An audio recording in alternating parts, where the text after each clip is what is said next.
बोकारो शहर में छज्जा गिर जाना, सीढ़ी गिर जाना, ये खबरें आम बात है। 11:30 बजे के आसपास में जो एक वॉल गिरने का आवाज़ आया, ठीक है, तो हम लोगों को लगा कि नॉर्मली होते ही रहता है।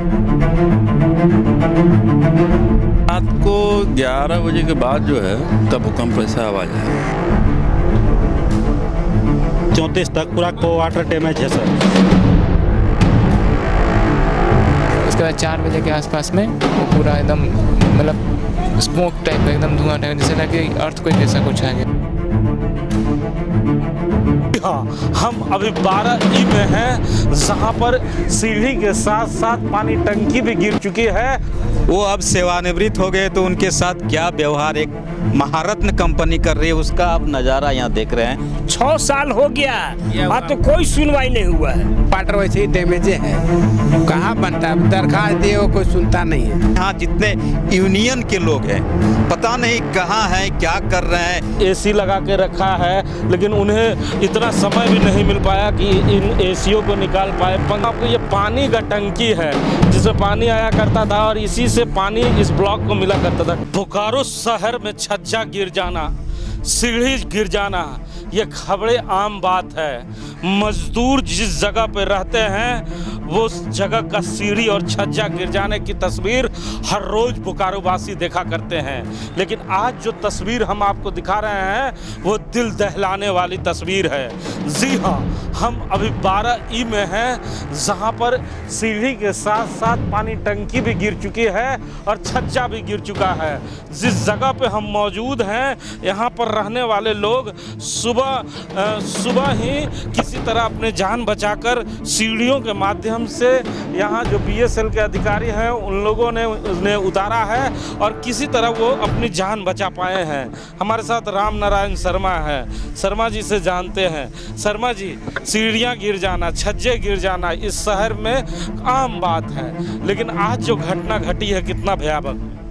बिल्कुल आप देख रहे हैं जो मंजर है, किसी का भी दिल दहशत से भर जाएगा। आप देखिए चारों तरफ किस तरह मलबे ही मलबे हैं और ऐसे में अच्छा हुआ कि कोई बड़ा हादसा नहीं हुआ, कोई हताहत नहीं हुआ। लेकिन क्योंकि अगर ऐसा कुछ होता तो बोकारो इस्पात संयंत्र के नाम एक बड़ा दाग लगता। लेकिन इस्पात संयंत्र के इस क्वार्टर के हालात को आप देख लीजिए कि किस तरह इस तरह के जर्जर क्वार्टर में उनके मजदूर, उनके कर्मचारी, उनका परिवार रहने को विवश है और कहीं कोई सुनवाई नहीं हो रही है। अच्छा, एक तस्वीर और दिखाना चाहूँगा आपको, जो यहाँ पर रहने वाले लोग हैं किस तरह यहाँ पर एसी लगा के रखा है, लेकिन उन्हें इतना समय भी नहीं मिल पाया कि इन एसीओ को निकाल पाए। पंखे अभी भी चल रहे हैं, आप तस्वीरों में देख रहे होंगे उनके पंखे अभी भी चल रहे हैं। लेकिन यहाँ जो रहने वाले लोग हैं किसी तरह यहाँ से जान बचाकर यहाँ से निकले हैं। अभी भी कहा जा रहा है कि उनके सामान इस जगह पे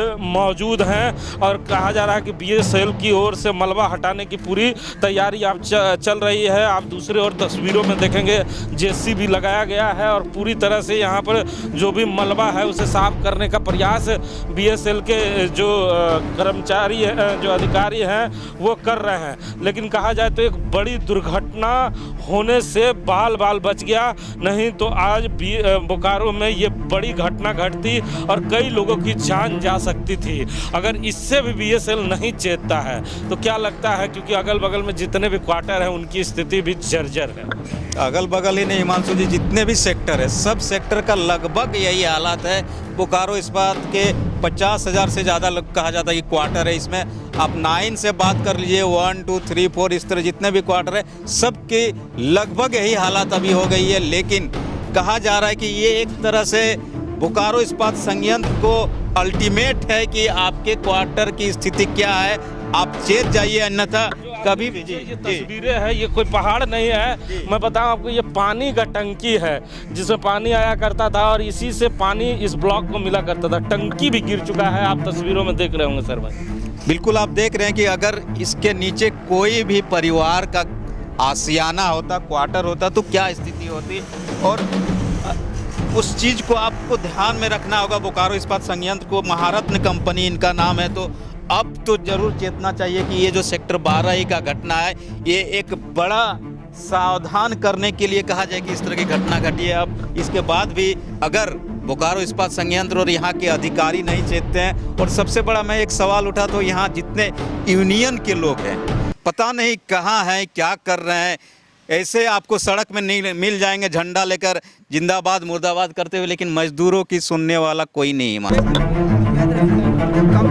बोले नहीं कि कंप्लेन नहीं किया हुआ है, कंप्लेन किया हुआ है और कंप्लेन करने के बाद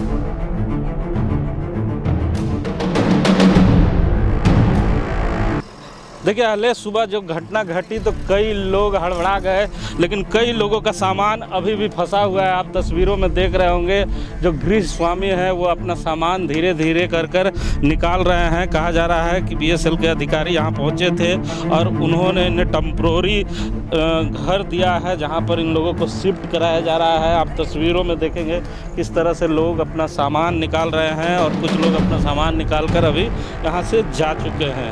इस तरह की टेम्प्रोरी सीढ़ियाँ बनाई गई है और सीढ़ियों के माध्यम से ही वो लोग अपना सामान इस जगह से निकाल रहे हैं। जब हम लोगों ने यहाँ के स्थानीय लोगों से बात किया तो उन लोगों ने बताया कि बीएसएल के लोग आए थे और टेम्प्रोरी व्यवस्था हम लोगों को दिया है और दूसरे जगह पे हम लोगों को शिफ्ट कराया जा रहा है।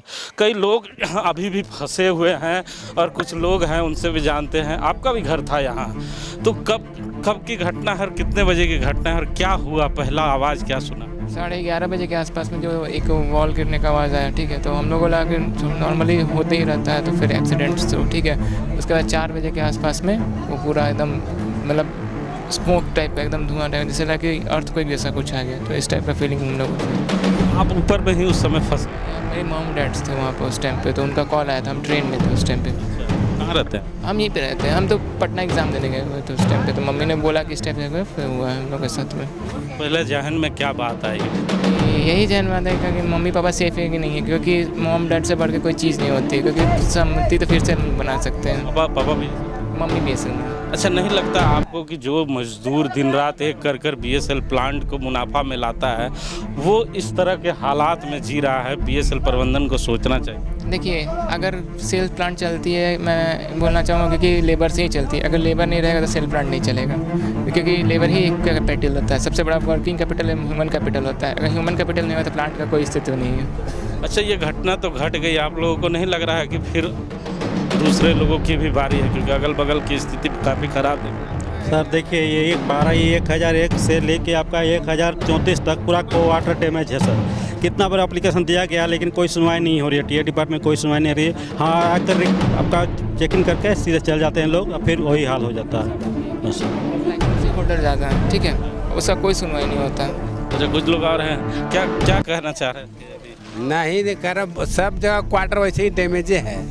कहाँ बनता है, दरखास्त दिए वो कोई सुनता नहीं है। क्यों नहीं सुनता है? नहीं, एक तरफ से रिपेयरिंग होना चाहिए। छिटपुट रिपेयरिंग होता है, कभी ई ब्लॉक कभी वो ब्लॉक, कभी ऐसे होता है, लेकिन एक तरफ से रिपेयरिंग होना चाहिए। आप लोग रिटायर कर्मचारी हैं? रिटायर कर्मचारी है। लाइसेंस पे घर? जी हाँ। क्या लगता है जो लोग लाइसेंस पे घर लिए उनके साथ भेदभाव? हाँ, भेदभाव हो ही रहा है, भेदभाव पक्का हो रहा है। तो बोलता है कुछ ब्लॉक में 2 आदमी बीएसएल एम्प्लॉय रहेगा तब आपको रिपेयरिंग होगा या कुछ चेंजिंग होगा, ऐसे नहीं आपको होगा। बीएसएल एम्प्लॉय उसमें नहीं है, नहीं आपको होगा। ताकि ये घटना संकेत दिया गया? संकेत, हाँ संकेत है। यही घटना नहीं है, कई घटना हो चुकी है। ये बड़ी घटना। हाँ, बहुत सबसे बड़ा घटना हुआ ये। क्या लगता है कि बीएसएल तभी जागेगी जब मौत हो जाएगी लोगों की? हाँ, मौत हो जाएगी तबे जागेगी, ऐसे बीएसएल नहीं जागेगी। यहाँ पे जितने लोग हैं वो बता रहे हैं कि वो रिटायर कर्मचारी हैं। ये वो रिटायर कर्मचारी हैं जो बीएसएल में अपना योगदान दिया है और बीएसएल के उन्नति में इन्होंने साथ दिया है, लेकिन उनको साथ का क्या नतीजा मिल रहा है? जी, जिनकी बदौलत बोकारो स्टील प्लांट आज यहाँ तक पहुँचा है, वो अब सेवानिवृत्त हो गए, तो उनके साथ क्या व्यवहार एक महारत्न कंपनी कर रही है उसका आप नज़ारा यहाँ देख रहे हैं। और सभी लोग डरे सहमे, इस पूरे स्ट्रीट के सभी लोग हैं, सभी यही बात कर रहे हैं कि मान लीजिए ये लोग को तो उतार दिया गया, लेकिन जो मान लीजिए नीचे रह रहे हैं अभी भी, यहाँ जो नीचे क्वार्टर, इनका क्वार्टर है नीचे आप रह रहे हैं, तो पहला आवाज़ क्या सुना था और कब? रात को 11 बजे के बाद जो है हल्का भूकंप ऐसा आवाज़ आया, तो पता चला ऊपर वाले का जो है फ्लोर जो है वो 1 तल्ला पे आ गया और वो हो सकता है सुबह होते होते तक सबका लोड वो नहीं ले पाया, तो 4 बजे सब। अच्छा, जब बिल्डिंग मान लीजिए कल टूटा तो इसके पहले आप लोग को पूर्व में आभास नहीं था कि बिल्डिंग की स्थिति खराब हो गई है, इसके लिए कंप्लेन किया था? कंप्लेन किया गया था और वो बरसात के चलते रिपेयर नहीं हो पा रहा था। अब वो होने ही वाला था तब तक साफ हो गया। वो खुद भी वो 6 साल हो गया, अब तो कोई सुनवाई नहीं हुआ है। कोई 2020 का भी कंप्लेन है, उसको अभी नहीं हुआ है। और जिसका पैरवी सोर्स है जो भी हो उसी का रिपेयरिंग हो रहा है। रिपेयरिंग तो हो रहा है जिसका सोर्स है, इम्प्लाई BSc इम्प्लाई उसमें नहीं है, जिसका सोर्स है उसका भी रिपेयरिंग हो रहा है। अब दरखास्त में देखता है किसका कैसे नाम है। तो सुना रहा आपने, ये BSL के वो कर्मचारी हैं जिन्होंने अपनी पूरी उम्र BSL को दिया है, उनकी उन्नति के लिए दिया है। जब रिटायर हो गए तो BSL ने लाइसेंस के रूप में एक क्वार्टर इन्हें दिया और ये जर्जर क्वार्टर दिया। और इस क्वार्टर की जब जर्जर की स्थिति लेकर ये कंप्लेन करने के लिए पहुंचते हैं तो 3-3 साल 4-4 साल के बाद भी इनके कंप्लेन को नहीं सुना जाता है, जिसका नतीजा है कि आज टंकी गिरा है, कल सीढ़ी गिर रहा है, कहीं छज्जा गिर रहा है और कोई बड़ी घटना का इंतजार BSL प्रबंधन कर रही है। जब बड़ी घटना घटेगी तभी जाकर लगता है कोई एक्शन ले पाएगा। कैमरामैन भोला के साथ GP मानसू, सेक्टर 12 ही।